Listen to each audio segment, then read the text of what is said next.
Although physically, mamiss din mo siya, right? Mamiss na ito ang atong nikanan. Mupahulay na sa ilang mga paghago. Sumala sa Ecclesiastes, kamingon ng Ginoo, sumunod ka sa dapit sa akong kalipay. Dapit sa kalipay.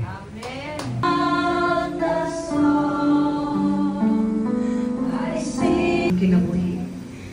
Di pagkatao, ikuha usab siya sa Diyos sa July 25. Itong bus mo rin? At bus sa Sindrio? Hindi pa Jinsan? Ano na siya mga kono na siya. Ayan, basta tama na tagong na dun. Baba na lang yung gano'n. Oo. Awit lang ka. Oo, grabe oh. Kumpiyansa kita sa akin. Ba't ito hindi mo na libre? Hindi pa malibre. Tuloy-tuloy Wala lang. tayo naman, okay ka. Tuloy-tuloy